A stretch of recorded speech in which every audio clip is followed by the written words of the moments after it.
Now we'll be moving on to our amazing guest speakers. I'm just going to quickly introduce them and they will follow by talking a little bit about their interests. So our first professor is Professor To from the University of Michigan. Hi, everyone. Thanks for having me. My name is Ivy Cho, and I'm Assistant Professor of Psychiatry at the University of Michigan. And my field basically is mental health. So I'll be very happy to talk about mental health today. What I do, I am a clinical psychologist by training. And right now, I devote most of my time in academic research. I'm interested in how people with mental disorders, especially psychosis, schizophrenia, and bipolar disorder, process social information. And I use a lot of different kind of neuroimaging and EEG, brain stimulation kind of techniques to study the brain. So I'm happy to talk more about that if you're interested. So I'll pass the time to the next person. Thank you so much, Professor To. Our next panelist is Professor Wagner from the University of Michigan. Hello, I am an infectious disease epidemiologist by training, and I do a lot of my research focused on vaccine preventable diseases and vaccination programs globally and vaccine hesitancy, and those are things which I'll touch on later in our more specific questions. Thank you, Professor Wagner. Our third panelist is Professor Zane from UCLA. Hi. Oh, that's an old picture. I'm professor of economics and by courtesy mathematics. I started my life as a mathematician. After a while, I became an economist. And lately, I've been doing all sorts of things, but especially I've been doing machine learning and in a lot of applications of machine learning to medicine and some to COVID. Thank you, Professor Zane. Our fourth panelist is Diana Klatt. She is an NYU alumni. Hi, I am a social epidemiologist by training. I currently work at a health tech company, and I work at social epidemiology focuses on health behaviors and decisions. So I work with sexual and reproductive health, family planning, and COVID-19. I also have an educational nonprofit that I run. Thank you, Diana. And our final panelist is Professor Townsend from Yale University. Hi, Jeffrey Townsend. I'm right now a professor of biostatistics at Yale University, but that might be a little deceptive because my undergraduate was in biology. I got a graduate degree in ecology and evolutionary biology, or actually in organismic and evolutionary biology. And then I did a postdoc in plant microbial biology. And then I got a professorship in molecular and cell biology, and then a professorship in ecology and evolutionary biology. And then I moved to a department of biostatistics. So I've been sort of all over the place. And there's probably good reasons for that, because I tend to think about a lot of things in a sort of multidisciplinary kind of way. But I'm happy where I am now. And I'm really happy to be able to take part in this particular panel discussion to talk about the current state of the world. Thank you, Dr. Townsend, and thank you to all of our panelists. We'll now be moving into the discussion, so I'll hand it off to Sean and Michael. Thank you. All right, so let's get into the discussion. And one of the first topics that we want to talk about, I'll just present a question, and then any of the panelists feel free to unmute yourselves and answer it. So our first question is going to be, what is the biggest opportunity that you see for positive change in the post-pandemic world?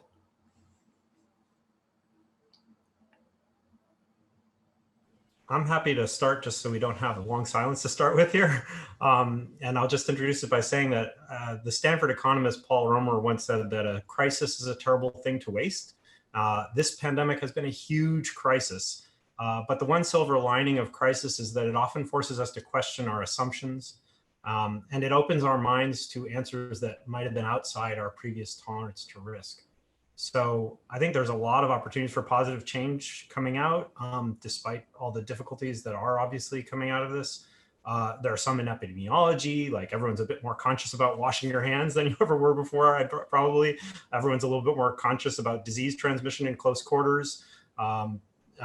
there's a lot of differences in science that are very interesting, where we're doing a very different way of communicating science now, earlier before peer review than we ever did before. And then there's also differences in medical practice that have really changed things a lot. We have these remote office visits that are actually tremendously convenient for many people.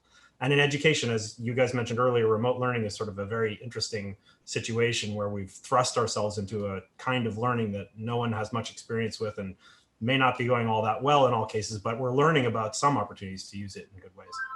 So that's just a quick overview. But I would say one thing that we really need to pay attention to beyond all those other things is we need to pay attention to what this has revealed, this pandemic has revealed about the structure of our society. And I know we have a question about that later, but I'll just very quickly point out that in the US, we sort of have always explicitly tied how we take care of people to what their employment is. And I think this pandemic has really, really highlighted how bad a connection that is in terms of societal structure. Because when your health goes down, your employment goes down. When your employment goes down, your health goes down. So it inherently drives people into being a have-not or a have, depending on their health status. And that's not what we want to do in a society. We want to have a society where everyone can be productive and contribute to it. And setting people up the way this system does, I don't think does that. So I'll just riff off a bit of that. I think that was like a great explanation of a lot of different things. And I like the question because it focuses on positive change, and it's easy to focus on the negative things. So I'm going to try to focus on the positive things. One thing, I work in public health. I'm an epidemiologist. I don't think a year ago anyone knew what public health is, and no one knew what epidemiology was. So at least now I think people have an understanding of what my field is.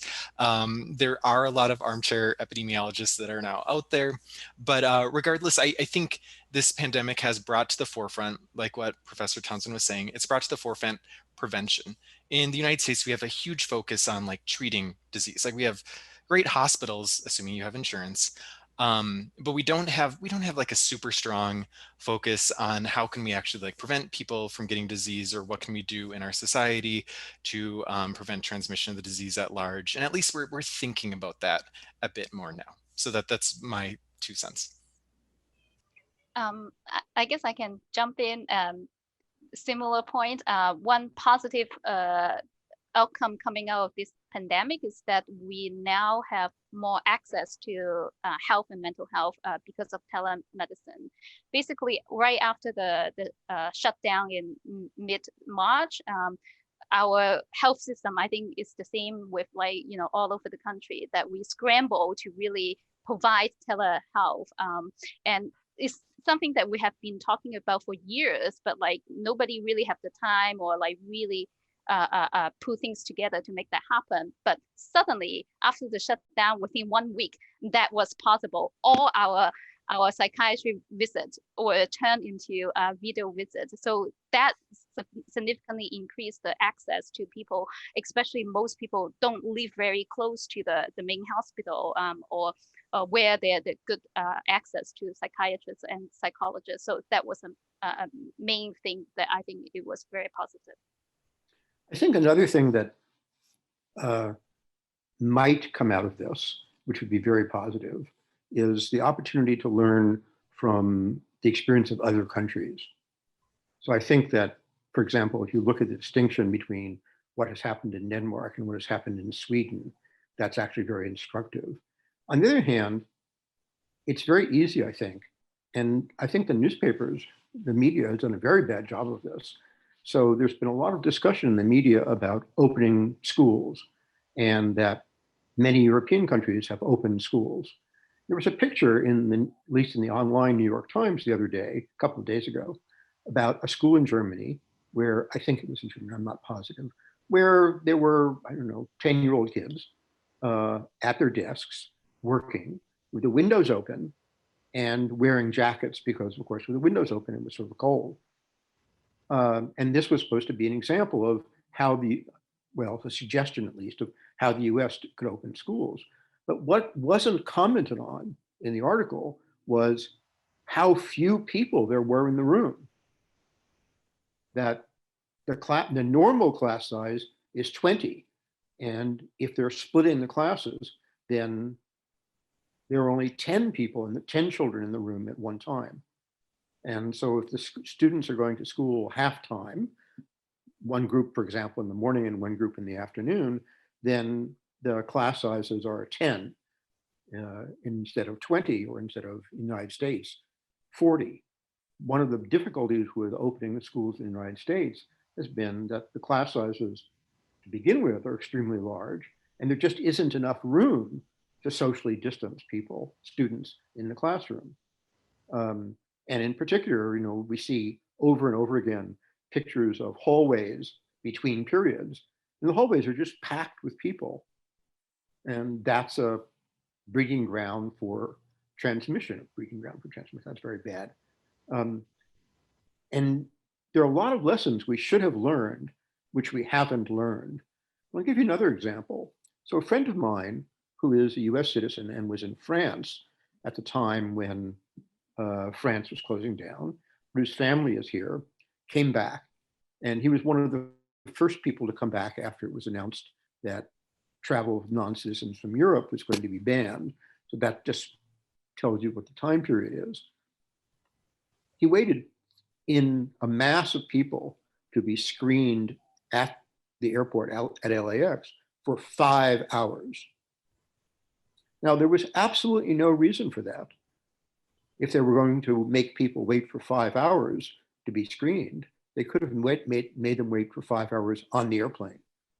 And so they would be exposed to many fewer people. So we have not learned how to do a good job in screening, in examining, in keeping people safe in circumstances where it's difficult to keep them safe. And that, I think, is something that we really need to learn. It's really important. Yeah, I'm going to add in a little bit. I want the point about what Professor Zaim just mentioned with international learnings. Most of my work is international. I work with India, Kenya, Nigeria, and South Africa. And beyond what we can learn from what other countries are doing, I think another thing that's a really positive change that we're seeing is how collaborative people are. Before, the mention of epidemiology and public health being fields that weren't really talked about or known, now it's not just that they're more known, but that people are collaborating with each other across disciplinary, even on this panel here, we have economists, epidemiologists, biostatistician, we are all like a clinical psychologist, right? We're all over the place. And here we are joining together to talk about one thing, right? And seeing where we can move forward from this. So I think that's a really beautiful thing that's coming out of this, is just how much more interdisciplinary collaboration is being promoted, and is going to make so many more progresses in multiple different things, not just medicine, but just in so many fields. One thing that I want to add, probably pretty relevant to the audience here, is the implication or the changes in education. And in the past, when you go to, obtain a placement, like, graduate school, clinical internship, postdoc, right? All these positions, you need to fly to different places to interview. And that actually put people, economically disadvantaged students, it is a huge area for barrier for those students. But now we change everything to basically remote online interviews. So that actually leveled the playing field quite a bit for those students. Have you found that online interviews are a perfect substitute for in-person interviews? I don't think it's perfect substitute, but at the same time, you have to balance the additional information that you gain from meeting the person in person, as opposed to the cost to the student, right? A lot of these students don't have the resources to fly to so many places and then stay in pay for hotel and then food, transportation, and all that, right?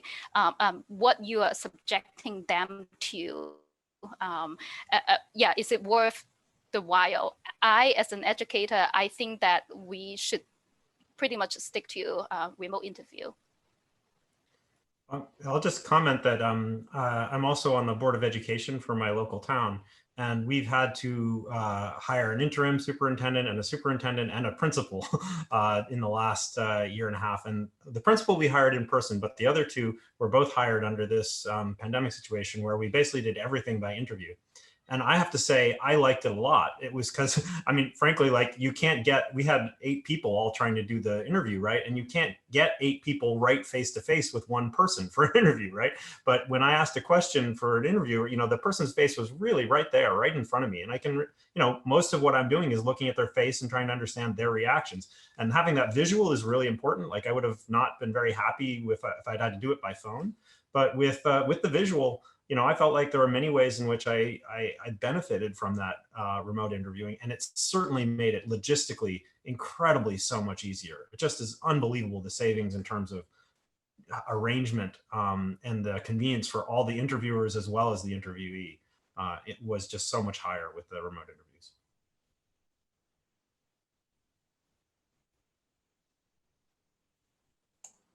Yeah, thanks everyone for your input again. One of the main things that everyone contributed right now was like how society is learning so many lessons, because this whole pandemic, it came as a shock to society. So many people, they haven't experienced anything like this before, but because of that shock, now we're expanding education with these interviews, necessary programming and all of that, expanding public health and the public's awareness of public health. And yeah, like everyone was saying, there are so many lessons to learn from this. And that kind of leads into another question that we had. Our audience, most of, if not all of us, are all high school students.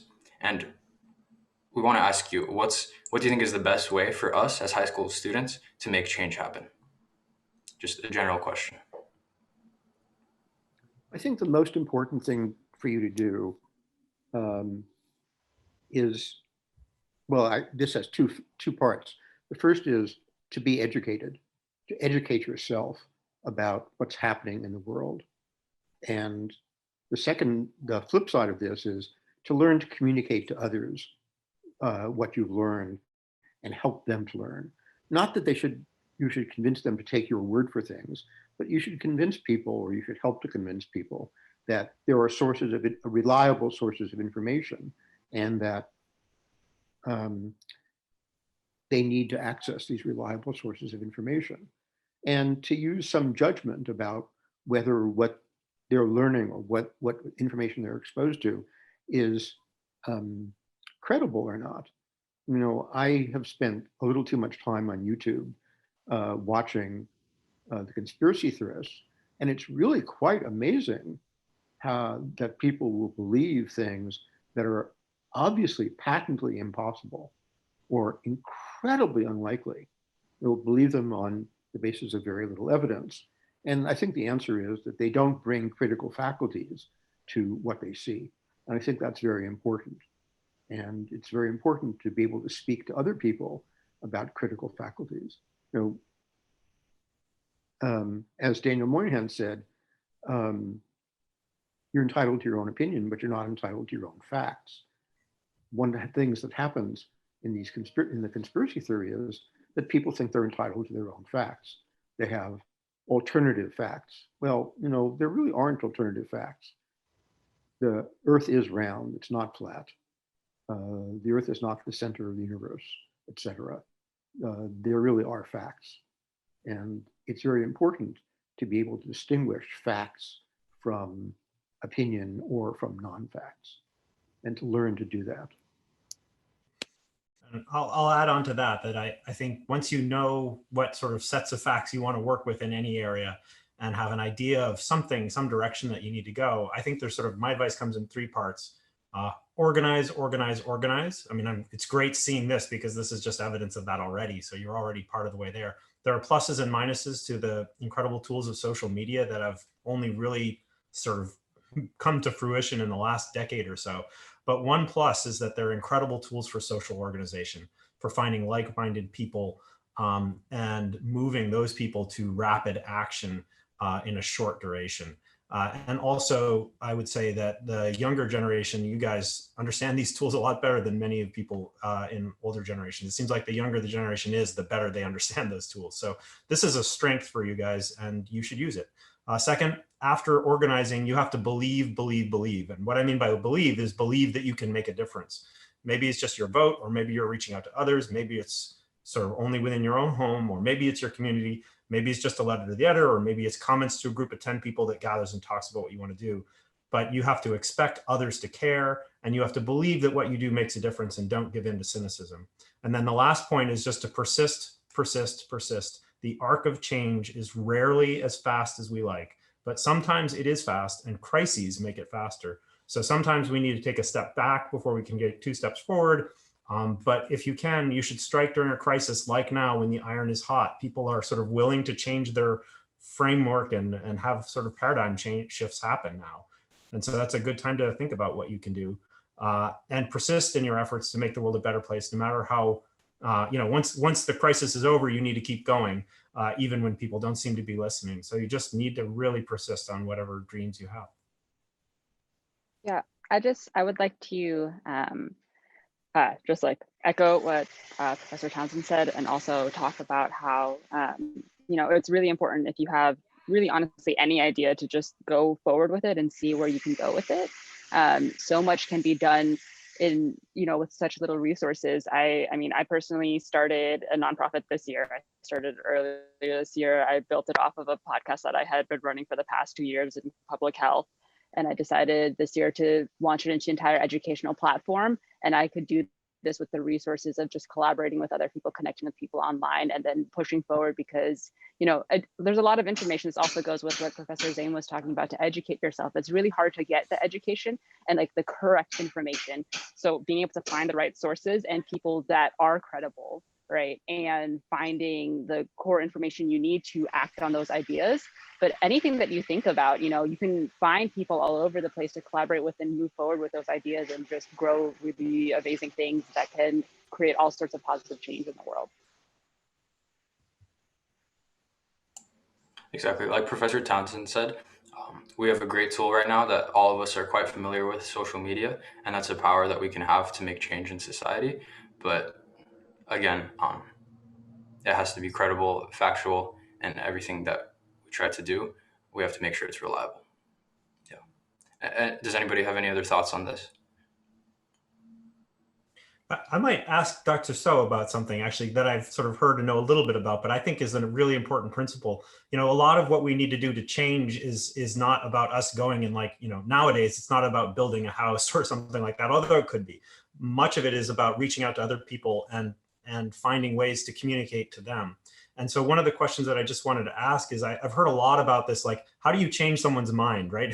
So there's been a lot of talk about that in the last couple of years, but I wonder, I'll just very briefly say that, I understand that it's very important to sort of set things up in the right way, so you aren't just sort of having a battle of contradiction, but rather a conversation. I don't know if, Dr. So, if it's within your expertise, but if you might comment on that a little bit. Yeah, thank you for raising that. It's actually one of the things that I want to, is one of the advice that I want to give to the younger generation, is that it's very easy to shame people, but it's never a tool to change mind and change heart. You have to connect with people and engage with people. And even if they disagree with you, you need to see from the reason why they disagree. So it's a process very similar to when I do therapy, right? I don't educate or lecture the patients. I need to listen to their story and then understand where their mindset and how their world will comes from, right? Only from understanding that, you are able to engage them. Without the engagement, like, they will never take in what you tell them. So yeah, I see a lot of the culture on social media that I think it may feel good at the moment when you shame somebody or own them, right? It feels good for 1 second, but it actually creates more hostility and between you and me, right? And never creates, any positive change to change mind. But that is not what we want. We want more friends rather than more enemies, right? We want to be more united rather than divided. Thanks. That's exactly what I wanted to hear. That was a really interesting point because I actually wanted to go back to how Professor Zame emphasized the importance of education and how like currently in this time we have access to these outreach of resources and how it also plays to people interpreting all kinds of information given to us differently, and how even when Professor So was mentioning the importance of utilizing like a sense of patience and not like hostility. And so this actually goes to next question, which was like terms of having people interpret information, in this case, information about COVID-19 differently. What are some especially dangerous stigmas centered around COVID-19 that has to be addressed and especially refuted? And if you guys could even um, back these claims up with any of the research that you guys have been involved in for COVID-19. I could start with something. So I've been involved with COVID-19 vaccination plans, and I have studied vaccine development and vaccination for a number of years, and I never thought we on a national scale would be talking so much about one vaccine, or several vaccines at this point in time. And this relates to actually a previous question, which people are wondering about, is how do you change people's mind? And people can have really strongly held beliefs about vaccines. And it turns out from many years of people trying to do clinical trials of trying to change people's minds, it's really difficult to change people's minds about vaccines. There are going to be like a small segment of the population, hopefully less than like 1%, who are virulently anti-vaccine, but they take up a lot of air. And the more that you're like drawn into the fights with them, the dirtier it gets, and you're not like influencing, the other people, the other 99% who could be providing herd immunity and so forth. So one of the things in my research that I've been focusing on a lot is what are people's experiences during this COVID-19 pandemic, and could that relate to whether they'd want to get a vaccine or not? And what we found is that the more the more personal experience that people have, and the more that they perceive that experience to be serious, the more likely that they are going to want to get the vaccine. So there are people who know COVID-19 cases, but they just don't perceive those cases to be very severe. Those people really aren't going to have high rates of vaccine uptake. But one thing that we did notice was that even looking at media exposures, we don't want to change people's personal exposures by making them more likely to get COVID-19, but like an exposure on media to like a COVID-19 case, and like what are they hearing in social media or traditional media about COVID-19, and do they know have they seen a face of somebody who has had a serious case of COVID-19? And it turns out that if they know through media somebody who's had a serious case of COVID-19, they themselves will be more likely to want to get the vaccine. So I think, it's very difficult to change people's minds, but if you can kind of drive home this idea that it's serious and there is like a face to disease, and it's not just like statistics and numbers and like maps of the US with like every state being red with COVID-19 cases, if it's actually like a person, like if there's that personal connection, they're more likely to want to get the vaccine. I'm very unpersuaded by that. I'm sorry.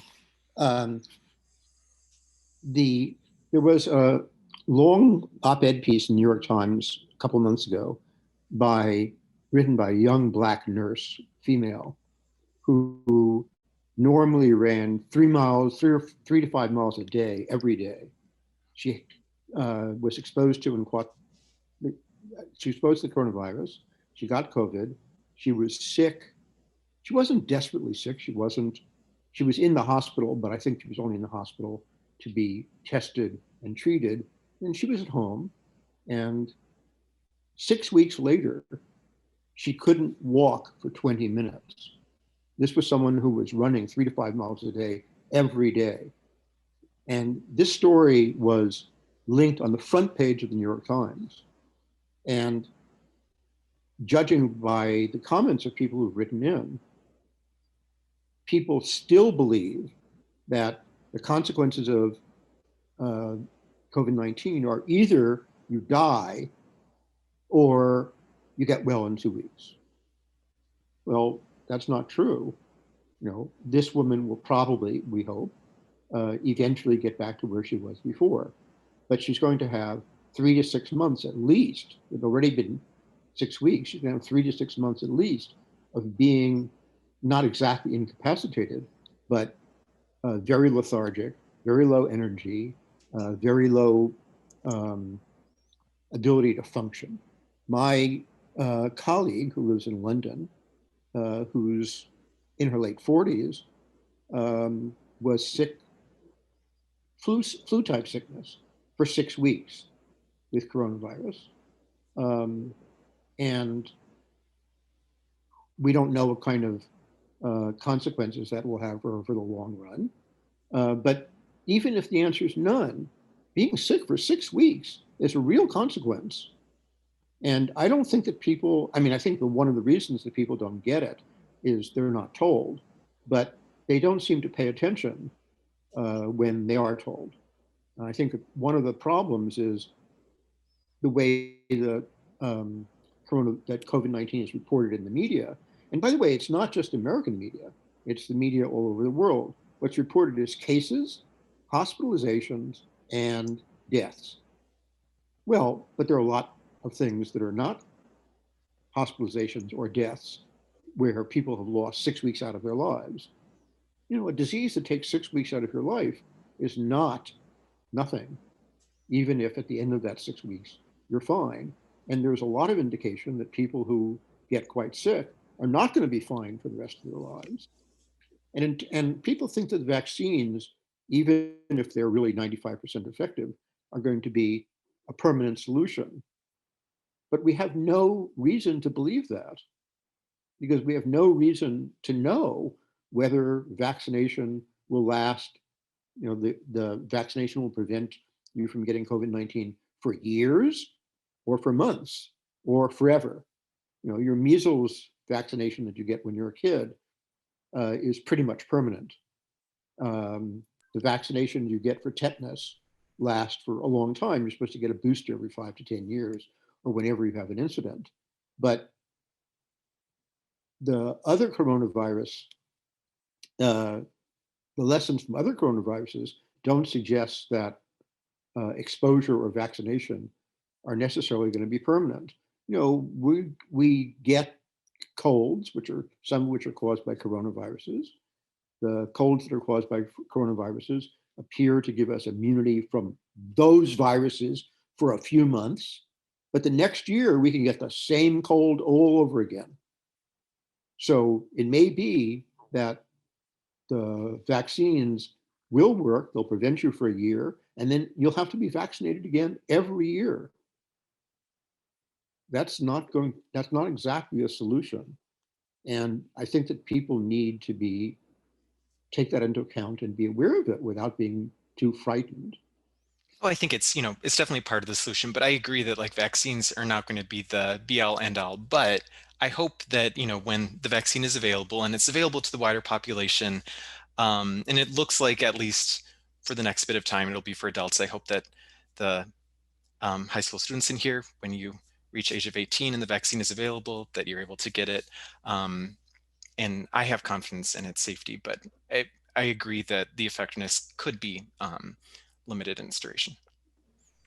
Yeah, so that's actually an interesting segue. I don't know if we want to move on to it yet, but I think just because of this intro, I want to at least briefly mention, like, I know later we're going to talk a little bit about research that we do, but just because we've had this introduction, one of the things I'm working on is exactly this question, the duration of immunity to COVID-19, and I'm working on it in a different way from the way every paper that you've heard about this already has worked on it. So what other papers have done are they're looking at the decline of antibodies over time and trying to say, well, how much have they declined, and are your T cells and B cells responding in a certain way? And unfortunately, what we really need for that information is information going out a year or two to really understand what is actually going on. But as was introduced sort of in just more verbal terms by Professor Zane, you can look at these other coronaviruses. There are actually 7 coronaviruses. There's SARS-CoV-1, MERS, and the 4 circulating coronaviruses that give us the colds. And we actually know their evolutionary relatedness. And so since you know how related they are, it's not just a speculation, or that you don't have to just speculate that maybe SARS-CoV-2 will be like them, or it'll be like MERS, or it will be like SARS-CoV-1. There's actually a whole evolutionary apparatus, a complicated and rigorous way to sort of ask the question based on what we know about those circulating coronaviruses, and based on what we know about the SARS-CoV-2 so far, what the likely trajectory of those antibodies are going to be over time. And so that's one thing that I'm working on right now. Actually, my research assistant is doing the computation right now, and this evening or tomorrow, I should be getting some of the results for that. So I can't tell you the answer yet, but it's an exciting part of the research that we're doing.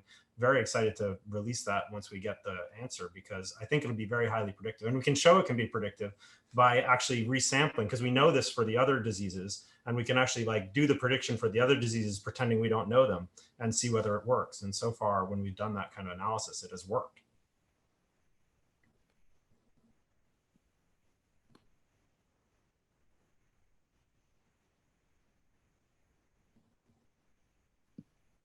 I just wanted to bring up, I believe the original question, or the question from before, I wanted to like bring up some other points besides the vaccine as things that need to be addressed from COVID and everything that's happening. Because I think, you know, like vaccine is very important for us to discuss, but I think some of the other things that are happening societally are things like racism and discrimination. And these are things that really need to be addressed. And they're very centered around COVID, right? Especially the way, like, I don't want to get political, but unfortunately it's like very politicized, right? And there are things that we need to figure out how to address, like the increase of racism, particularly against the Asian population, right? And that's very COVID centric due to the way that COVID was discussed early on in the pandemic. And unfortunately it persists to be an issue, especially in the United States, but it's also globally that this is an issue.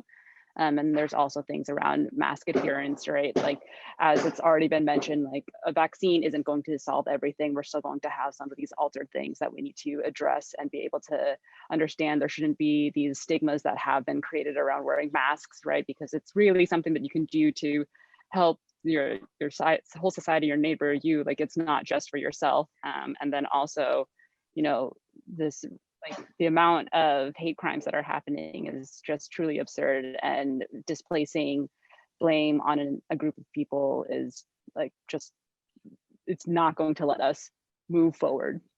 So it's something that I hope comes back into the media, because it's really been something that's pushed to the side while it's still very much happening and impacting people. I think that's absolutely right. And I think that one of the things that's most disturbing is that you see the same pattern repeated over and over again. So I'll give you an example. So for many years, my polling place was literally in someone's garage, literally around the corner from my house, 400 meters away, literally. I'm sure I voted there every time there was an election. So I guess on average, I voted there once a year, assuming that, you know, there were primaries, et cetera. And on no occasion did I have to wait more than 2 minutes. Now I vote by mail and permanent absentee status, but the polling place is 2 miles away. And the only couple of times I've been there, there was a wait of 2 minutes at most. But in East LA, which is Black and Hispanic, the waiting times are many hours.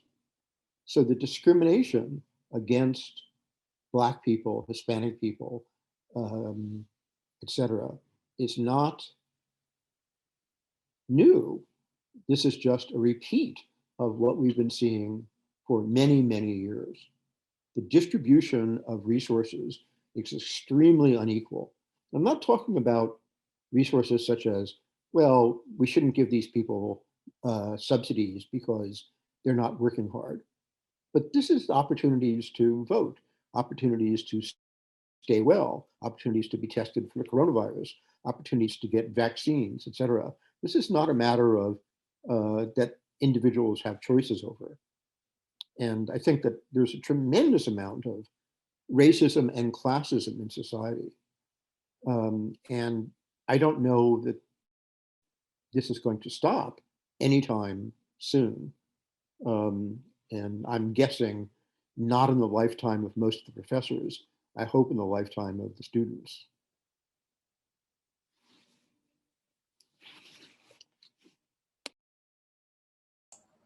Thank you for those remarks, Professor Zhang. As we approach the end of today's meeting, I just want to open it up to all of you one more time as we wrap up for any closing remarks you would like to make in regards to any advice for all of our students. If you could say one message to them, or you could even tie it back and elaborate some more on the progress of your research, like you were doing earlier, Dr. Townsend. So I'll just open it up to anybody. Thank you. Like Dr. Townsend, I've been doing research on predicting the effects of treatments, so Dr. Townsend is predicting the effects of vaccines. I've been doing prediction of the effects of organ transplants. But the one advice I would give to the students in the audience is vote. One of the things we have seen in this year is that voting matters. It's very hard to believe that your individual vote matters, but it does. And you have a very different perspective than I do, simply because you're 18 and I'm not.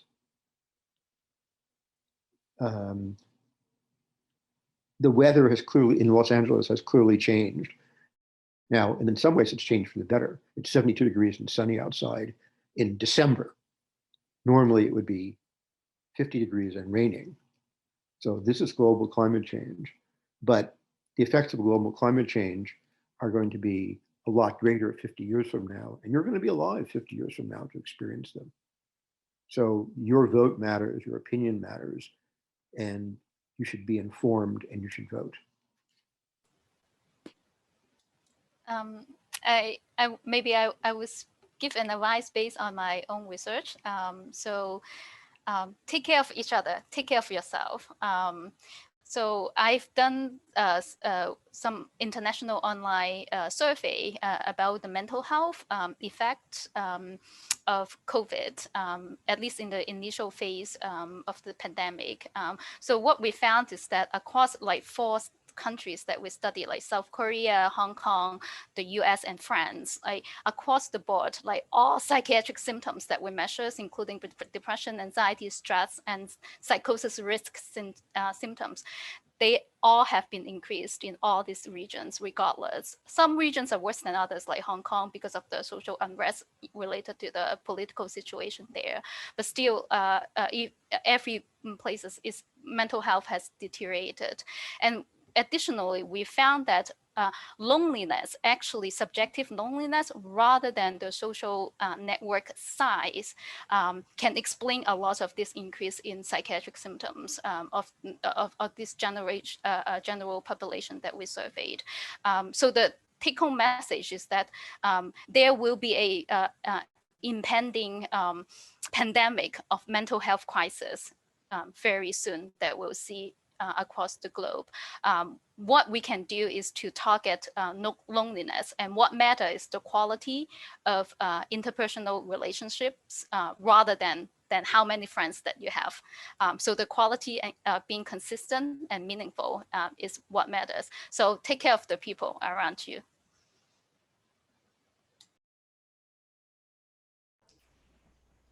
I would just add, so the 2 questions that we sort of received in advance were, do you have any advice for your generation? And I would just return to the advice that I sort of gave again about, what can we do? What's our best advice to make change happen? Organize, organize, organize, believe yourself, believe in yourself, believe in yourself, and persist and persist and persist.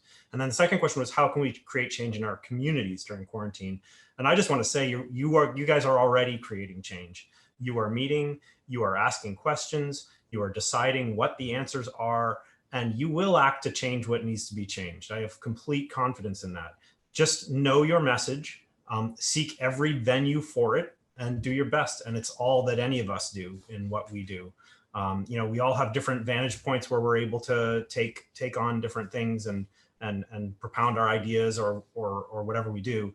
But in every case, everyone has an audience of some size, and just keep in mind that you represent everyone else in what you do. And if you take these messages on to whatever venues you have, you're doing what you need to do in order to be a positive source of change in our communities and in our nation.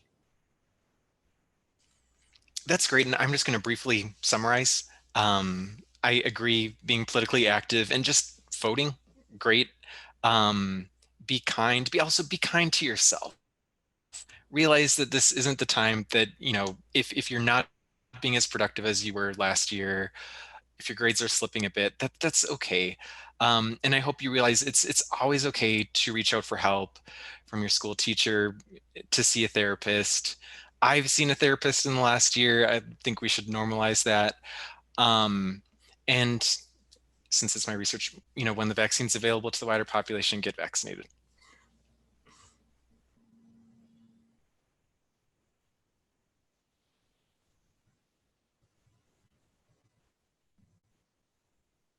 I just want to add that I've been very impressed by the younger generation, by the intelligence, the innovation, the resilience, because it's very difficult times these days. And you are at your critical period of your growth and your, achieving milestones, and this pandemic hits, right? It disrupts everything. But you guys are able to put together events like this, right? And it's really impressive. So keep up with the good work. You are our future. Thank you. And Diana, do you have any closing remarks for our audience? No? Okay, well, with that, thank you to all of our panelists for taking the time out of your day and coming to share your expertise with all of our wonderful youth from Los Angeles. So just kind of summarize one more time, we should all remember to be politically active, take care of those around us, believe in ourselves, take a bunch of opportunities, be kind to ourselves, get vaccinated, and always remember that we're in this together and we always have an opportunity to make a change and make our world a better place. So if everyone can please give a round of applause, a virtual round of applause to our panelists. Again, thank you so much.